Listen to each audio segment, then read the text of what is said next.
पाला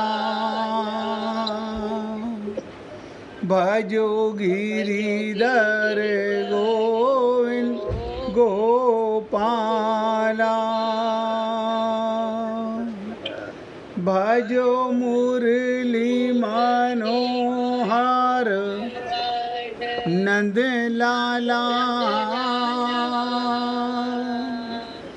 भजो मुरली मनोहर नंद लाला भजो गिरिधर गोविंद गोपाला भजो गिरिधर गोविंद गोपाला भजो मुरली मनोहर नंद लाला भजो मुरली मनोहर नंद लाला भजो गिरिधर गोविंद गोपाला भजो गिरिधर गोविंद गोपाला बोलिए वृंदावन बिहारी लाल की जय जय श्री राधे जय जय श्री राधे। सभी भक्तों से निवेदन, बहुत एकाग्रचित होकर सत्संग के प्रत्येक शब्द को पूरी एकाग्रता के साथ हृदयंगम करें। आपके साथ गीता के 3 अध्याय के 7वें श्लोक पर चर्चा चल रही है। किसी का स्पीकर खुला हुआ, भैया जरा बंद कर लेना। मिश्रा जी शायद आपका खुला हुआ है, स्पीकर बंद कर लेना भाई, बस खाली। बहुत एकाग्रता से सुनिएगा। हम कर्म योनि में आए, कर्म प्रत्येक व्यक्ति करता ही है और करना ही पड़ेगा। बिना कर्म के कोई नहीं रहता। लेकिन हमारी बुद्धि में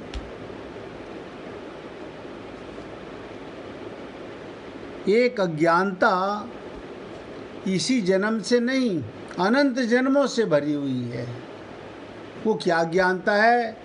हम शरीर हैं नहीं, अपने को शरीर मानते हैं, बस। इसी एक अज्ञानता के कारण हमारा अब तक भटकाव चल रहा है। पुनरपि जननम पुनरपि मरणम, बार बार संसार में आना और जाना। तो लोगों के मन में होता है क्या कर्म ना करें? हमने कहा कर्म योनि में कर्म तो करना ही पड़ेगा, लेकिन भगवान कहते हैं आसक्ति का त्याग करना चाहिए। आसक्ति का, कर्मों का त्याग नहीं करना, उसमें आसक्ति का त्याग करना है। कल भी मैंने आपसे निवेदन किया था, हम सब लोग आसक्ति के कारण हमारा किए गए कर्मों से संबंध विच्छेद नहीं हो सकता। आसक्ति के कारण कर्म करेंगे, आसक्त हैं, फंस जाएंगे एक आसक्ति के कारण।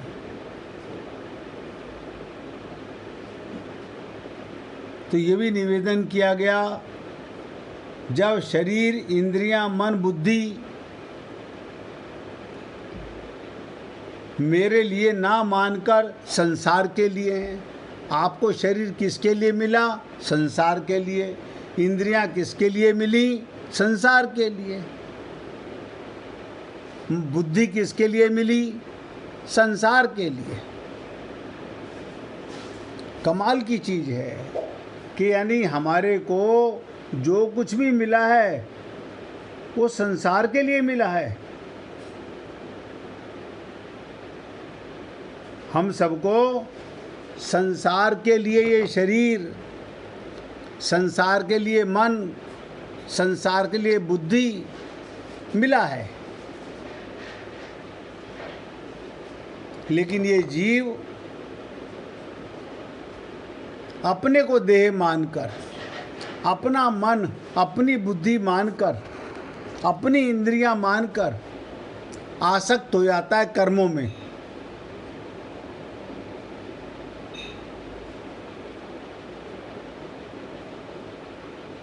तो भगवान कहते हैं हमारे स्वरूप से इनका किसी का भी कोई संबंध नहीं है।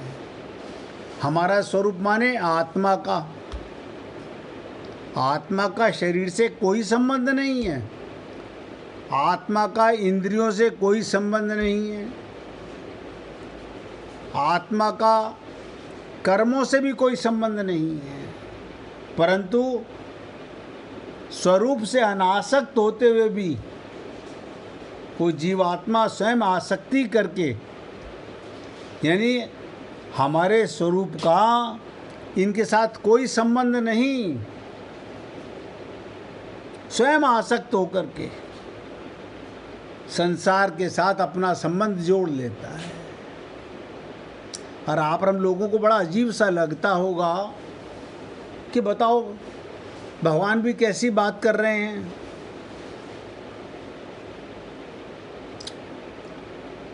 जिस परिवार में रहें, क्या उनसे अपना संबंध नहीं माने?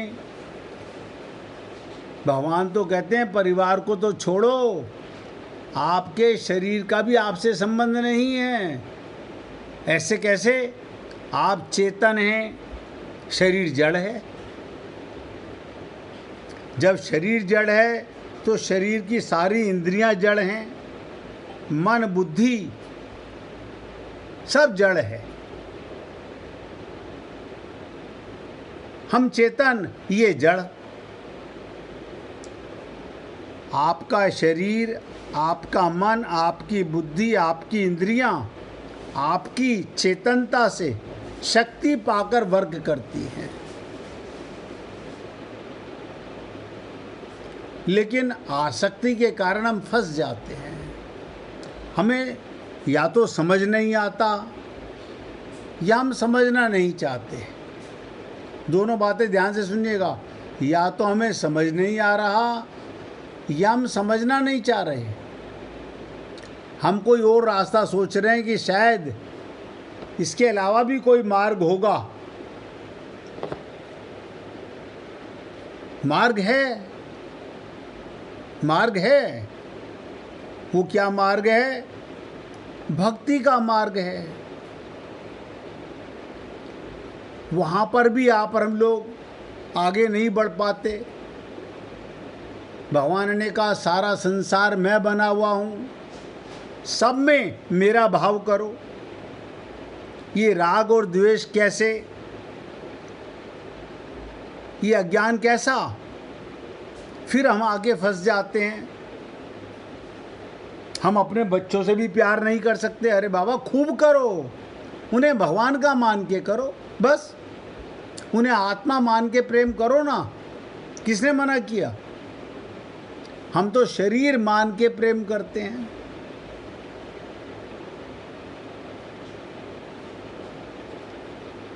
तो कर्म योगी की महिमा, जो कल हम चर्चा कर रहे थे, कर्म योगी की महिमा वास्तविक आसक्ति रहित होने में है।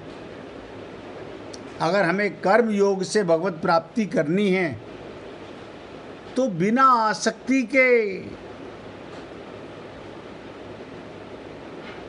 कर्मों से प्राप्त होने वाले किसी भी फल से, किसी भी फल को ना चाहना, ये कर्म योग है। हम तो फल की पहले इच्छा करते हैं। हमारे मन में ये अज्ञान कभी से भरा हुआ है। आप बताओ, भगवान से बड़ा कोई फल है जीवन में? और भगवान तुम्हें मिला हुआ है। हम भगवान से संसार पाना चाहते हैं। अब भगवान क्या करे? भगवान क्या करे? आप और हम लोगों का संबंध संत महात्माओं से जोड़ता है भगवान, सिर्फ इसीलिए। क्यों? क्योंकि संत महात्मा भी हमारी तरह शरीर में आते हैं। बस उनमें और हम में अंतर क्या है? उन्हें आत्मज्ञान हो चुका, उन्हें तत्व ज्ञान हो चुका, वो मन बुद्धि के गुलाम नहीं हैं, अपने को देह नहीं मानते। इतनी सी बात है बस। और आप और हम लोगों को कम से कम अपने विषय में सोचिए, कितने जन्म गुजर गए। हर जन्म में नया शरीर, नई माता, नया पिता, नए बच्चे, नए मकान, लेकिन इसी जन्म की आसक्ति नहीं मिट रही। क्यों? पिछले जन्मों के संबंध का हमें ज्ञान नहीं है। और जो सदा हमारे साथ था, पिछले जन्म के संबंध का हमें ज्ञान नहीं, लेकिन परमात्मा हर जन्म में हमारे साथ था, उसका ज्ञान है, हम लेना नहीं चाहते। वो कमाल की चीज़ है, शरीर मान के प्रत्येक व्यक्ति कर्म कर रहा है। तो मैंने आपसे निवेदन किया, कर्मों से प्राप्त होने वाले किसी भी फल को ना चाहना, उसे असंग हो जाना, आसक्ति रहित हो जाना है। लाभ हुआ तो भगवान का, नुकसान हुआ तो भगवान का, कोई आया तो भगवान का, गया तो भगवान का। लगता बड़ा अजीब है सुनने में, अजीब लगता है, अजीब है नहीं। एक बार संकल्प करो, मीरा ने किया ना, मेरे तो गिरधर गोपाल दूसरों ना कोई। साधारण मनुष्य तो अपनी कामना की सिद्धि के लिए ही कर्म करता है, वो सेवा के लिए कर्म नहीं करता। हम बच्चों की सेवा करते हैं, आपके मन में आता होगा, क्या हम निस्वार्थ सेवा करते हैं? आपको लगता होगा कि क्या हम निस्वार्थ सेवा करते हैं? बुरा मत मानिएगा, हम सब सहित बोल रहे हैं, अपने सहित बोल रहे हैं। स्वार्थ है, जब हम बूढ़े होंगे तो यही बच्चे हमारी सेवा करेंगे, अन्यथा तो संसार के सारे बच्चे भगवान के बच्चे हैं। ये अपनापन कहाँ से आ गया? सिया राम मैं सब जग जानी,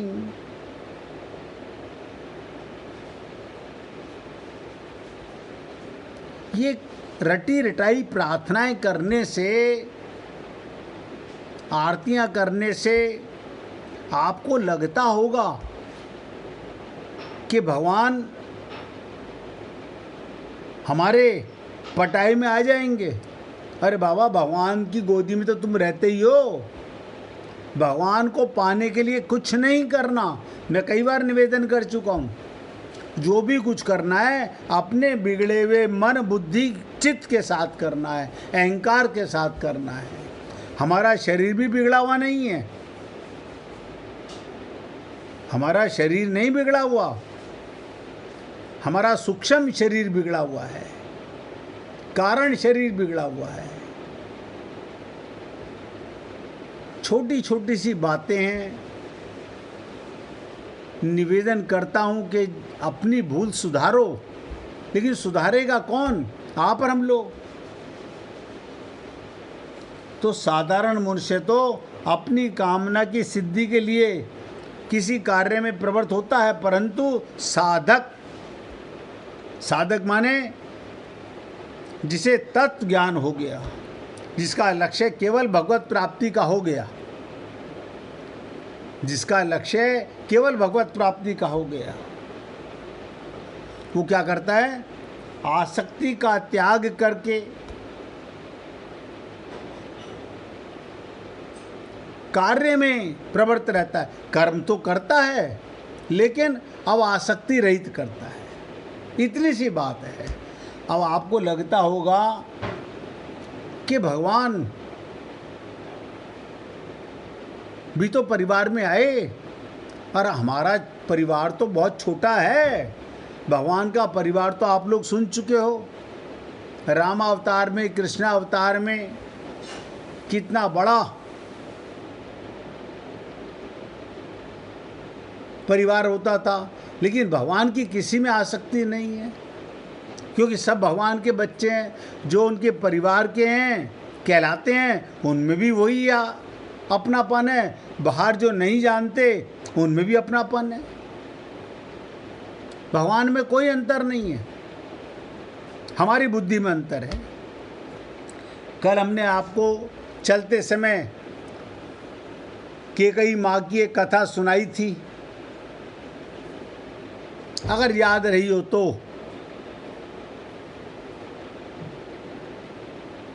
कि कैकेयी भगवान से क्या प्रश्न करती है, और भगवान बताइए कौन से वेदों का ज्ञान करा रहे थे, कौन से गीता भागवत रामायण का ज्ञान करा रहे थे? पूछिए स्पीकर खोल के।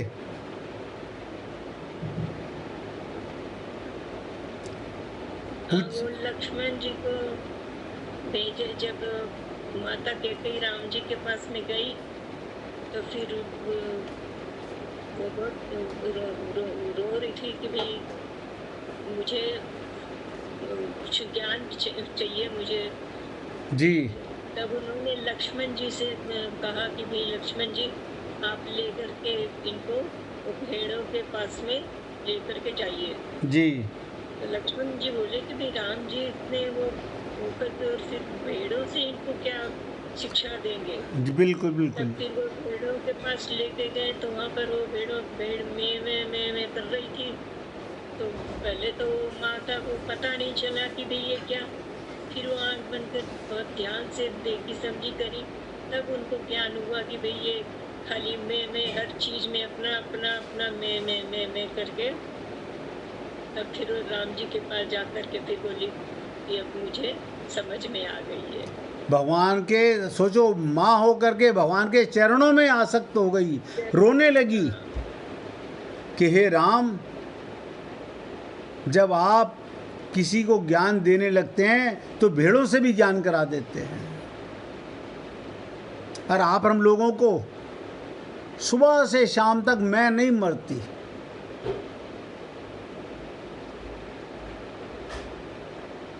ये अज्ञानता हम सबके अंदर भरी हुई है।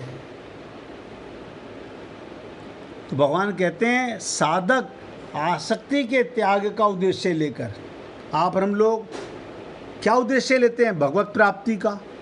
देखो बहुत ध्यान से समझिएगा, आप और हम लोग सब गुरु के पास जाते हैं। हाँ गुरु जी बस ये बताओ भगवान कैसे मिलेंगे? हम सब लोग यही चाहते हैं, भगवान कैसे मिलेंगे? गुरु कहता है भगवान ही था, भगवान ही है, भगवान ही रहेगा जो तुम्हें मिला हुआ है, बाकी सब माना हुआ है। रात को सपना देखते हुए बड़ा अच्छा लगता है, या बुरा लगता है या अच्छा लगता है। ऐसे ही संसार का सपना भी हमें बड़ा अच्छा लगता है। हम लोगों को संसार का सपना भी बड़ा अच्छा लगता है। सोचिए, यानी भेड़ों के माध्यम से कैकेयी को अज्ञान मर गया, आसक्ति खत्म हो गई, लेकिन आप और हम लोग अभी तक भी इस मैं के झूले में झूल रहे हैं। हमारा उद्देश्य आसक्ति रहित कर्म करना है।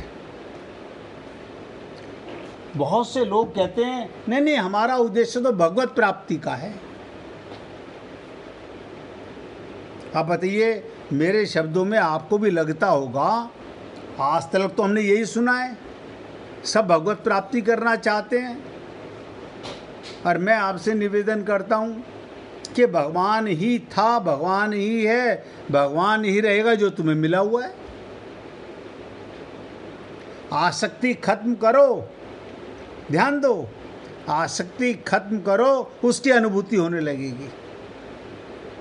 इधर आसक्ति मिटी, क्या मतलब, इधर सपना टूटा, इधर सपना टूटा, आप ही बोलोगे अरे बहुत झूठा सपना देखा, बेकार सपना देखा। ऐसे ही जब ये जीव संसार से जाता है, यहाँ कोई अपना पराया नहीं रह पाता, सब खत्म, खेला खत्म, भगवान क्लीन स्लेट कर देते हैं।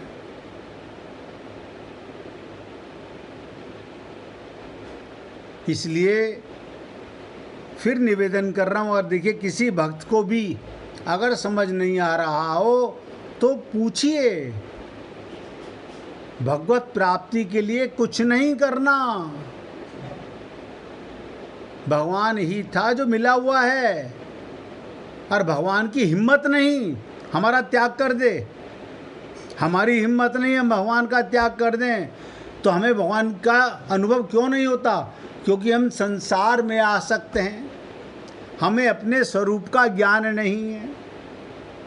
बताइए, हमें अपने स्वरूप का ज्ञान नहीं है। हमें ये पंचमहाभूत का शरीर मैं नजर आता है, कभी बीमार नजर आता है, कभी स्वस्थ नजर आता है। तो हे पुण्य आत्माओं, भगवान कहते हैं कर्मों का त्याग करने की आवश्यकता नहीं है। अब इस बात को गहराई से समझ लीजिएगा, कर्मों का त्याग नहीं करना। लोग क्या कहते हैं, आज चलो छोड़ो, हमने कर्म ही करना छोड़ दिया। कर्म योनि में आए हो, कर्म करना कैसे छोड़ोगे? मन कर्म करेगा, आप हाथ से कर्म नहीं करोगे, मन कर्म करेगा। आप दुकान नहीं जाओगे, आप व्यापार नहीं करोगे, नौकरों पर व्यापार छोड़ दोगे, लेकिन मन में पता नहीं आज उन्होंने क्या किया होगा, कहीं वो हेरा फेरी तो नहीं कर रहे होंगे। मन तो बैठा बैठा दुकान बिजनेस करता ही रहता है। इसलिए भगवान कहते हैं कर्मों का त्याग करने की किसी को आवश्यकता नहीं, आसक्ति रहित होकर कर्म करने की आवश्यकता है। अब आपके और हमारे मन में होता है आसक्ति कैसे छोड़ दें, अपनों को अपना ना माने, ये कैसे हो सकता है? बात बहुत सुंदर है, आप लोग नहीं पूछ रहे, मैं अपनी तरफ से बता रहा हूं। हम अपनों से आसक्ति कैसे छोड़ दें? आप कोई मुझे बता दीजिए। किसी को भी अपने परिवार में ये मान के आसक्ति है ये सब आत्माएं भगवान की संतान हैं, अगर ये आसक्ति है तो ये तो भगवत प्राप्ति है। हमारी आसक्ति तो शरीर का संबंध मान के है। आसक्ति गलत नहीं, हम आत्मा मान के प्रेम करें तो पाप नहीं है। हम आसक्त किस लिए होते हैं? और इतनी आसक्ति नहीं, जब माता पिता दादा दादी शरीर छोड़कर चले जाते हैं उनमें भी हमारी आसक्ति बनी रहती है।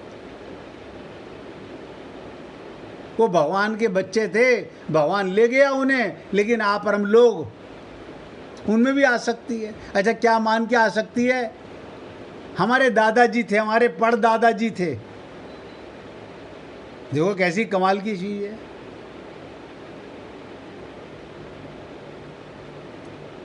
और देखिए, मैं आपसे बार बार निवेदन करता हूँ, किसी भी भक्त को समझने में कष्ट होता हो तो पूछो। ऐसे चुप रह कर के आप ये सोचें कि हमारे समझ आ गया, हम पूछेंगे।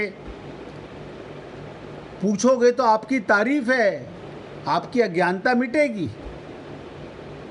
कर्मों का त्याग करना चाहिए या नहीं, ध्यान दो, कर्मों का त्याग करना चाहिए या नहीं, ये देखना गीता का सिद्धांत नहीं है। गीता के अनुसार कर्मों में आसक्ति का त्याग करना है।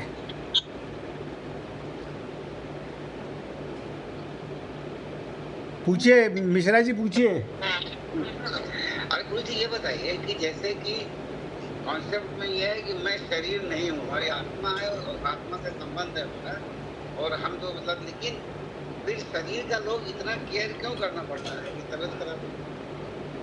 आप करते हो हाँ। क्योंकि ये साधन है। आप अपनी कार में पेट्रोल डलवाते हो, हाँ, डलवाते हो, क्यों डलवाते हो?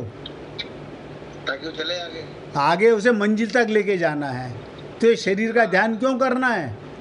क्योंकि इस देह में हरी मिलत है। अगर देह नहीं होता तो सत्संग कैसे सुनते, अज्ञान कैसे मरता? तो मतलब शरीर का तो ध्यान रखना ही रखना बिल्कुल, है। समझे नहीं? ये शरीर भी तो भगवान ही बने हुए हैं। अच्छा। पंच महाभूत भगवान बने, इसकी आवश्यकता है। शरीर में आसक्ति नहीं रखना है, लेकिन ये शरीर को ठीक ठाक रखना है। वो तो स्वस्थ, आप समझे नहीं? आपको अपनी कार का पूरा ध्यान रखना पड़ता है। सुबह उसकी सफाई कराते हो, सर्विस कराते हो, पेट्रोल मोबाइल सब डलवाते हो उसके अंदर। किस लिए?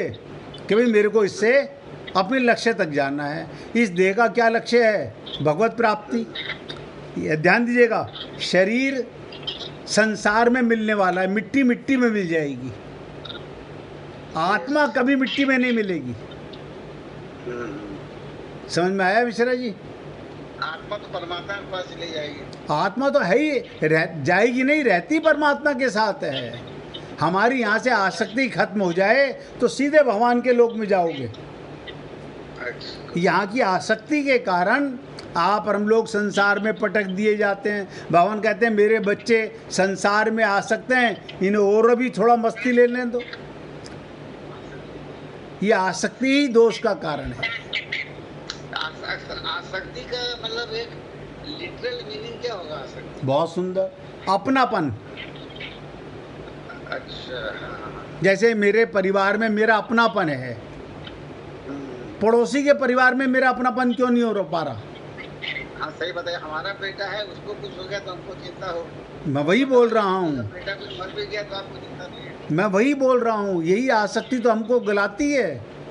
यही आसक्ति हमें बार बार लाके संसार में पटकती है।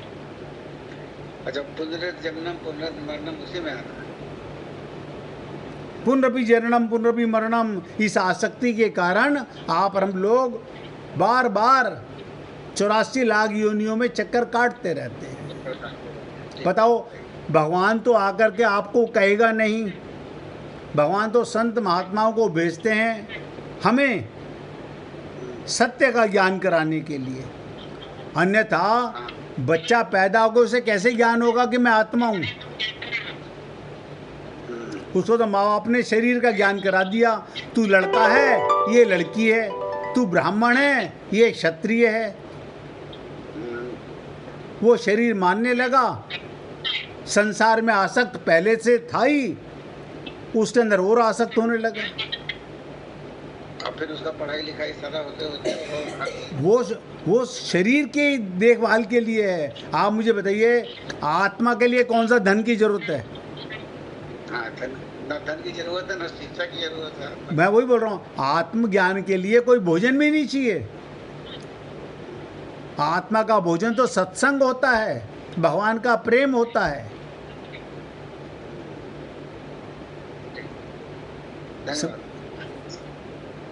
तो ध्यान से सुनिएगा भैया, कर्मों का त्याग करना चाहिए या नहीं? गीता का सिद्धांत ये नहीं,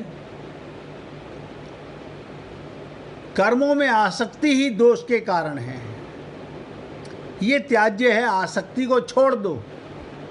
कर्म योग में कर्म सदा दूसरों के हित के लिए होता है।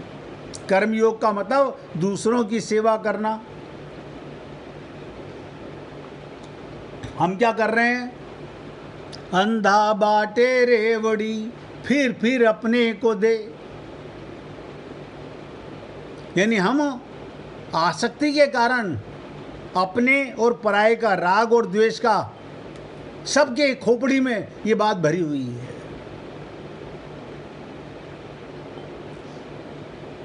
योग अपने लिए, कर्म संसार के लिए, तो कर्म योग हो गया। नोट कर लो इस बात को, इस लाइन को अंडरलाइन करके नोट करो। कर्म संसार के लिए, योग अपने लिए। हमारा योग परमात्मा के साथ नित्य योग। आपका परमात्मा से कभी वियोग हुआ ही नहीं है। आप लोगों ने देखा होगा, जर्नली जब विवाह होता है तो लड़के को घोड़ी पे बैठा के मंदिर ले जाते हैं। वहाँ पंडित जी तिलक कर देते हैं, कलावा बांध देते हैं, 2-4 मंत्र बोल देते हैं। उसे कौन बताए कि बेटा जहाँ तू बारात लेके जा रहा है वहाँ तेरे जीवन का एक धर्म मार्ग शुरू होता है। स्त्री पुरुष मिलकर के संसार की रचना तो करते हैं, लेकिन दोनों मिलके भगवत प्राप्ति की ओर बढ़ते हैं। तो अब अकेला नहीं रहा। लेकिन 99% लोग तो पत्नी को न राधा माने, न सीता माने, न लक्ष्मी माने, उसे अपनी नौकरानी, दासी, जूती मानते हैं। इसलिए मंदिर में गए थे। ये हमें ज्ञान हुआ। 1 मिनट भगवान का कीर्तन कीजिए, फिर आगे चर्चा करेंगे। श्री राधे गोविंदा मन भजले हरि का प्यारा नाम।